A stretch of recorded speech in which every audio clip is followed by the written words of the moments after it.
But ladies and gentlemen, all protocols observed, good evening once more. I thank God for my sister Wanjiru, Evelyn, and your husband and your family. Though I've come in late, I really desire to be with you today, just to tell you that God have used you in a big way over my life. I am the type who sleep listening to worship, lest the devil comes visiting at night. Before he attacks my mind and my spirit, he finds an atmosphere of worship and praise. And so my daughters are worshipers. I'm trying to raise them well. They listen to your music. You've also been a blessing not only to my family, but also to the larger Grace Arena family. And I thank God for seeing Prophet David Owusu right here. He's our father. You've been with us, laboring in the place of prayer. We want to appreciate you. Thank you for everything that you are doing. I'm so much into what you are doing in matters to do with our mothers and what they have to go through.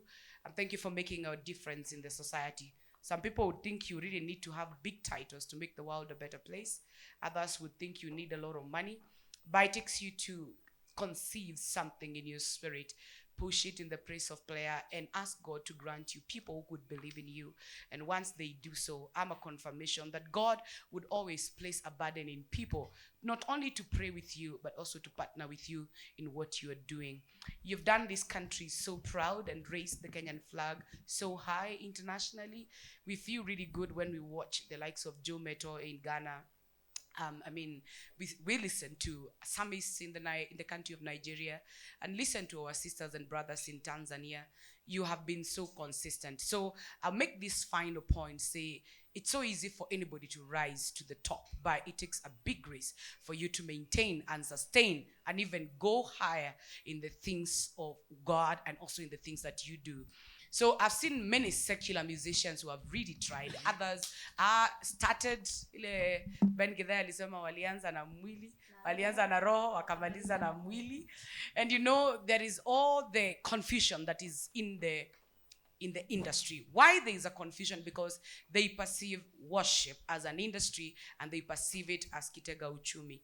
But if from your heart you are doing it for God, I know God has raised you not only as a worshiper, God has raised you as a psalmist to the glory and honor of his name. And for that reason, he will always take care of your bills. He will always take care of you. And he will always make sure that you shall stand tall and high, so that people who are after you will truly know that God is able to sustain and keep his own. So if you're here, those of you who sing in the bathroom like Cate Waruguru, let's continue doing so. We will soon be enrolling in Evelyn Wanjiru's academy, so that we can now start singing in the open. Hallelujah. So God bless you. I look forward to host you someday, in Laikipia. I believe in street worship. I've been traveling across, and I'll tell you, I think this is the only place where you have to really spend too much money, get too much organized, hire, guitarists and bands. You go to most countries, like I would mention Britain. People literally wake up one morning and they're like, today, in the afternoon after Ibadah, we'll be on the streets just worshiping Jehovah.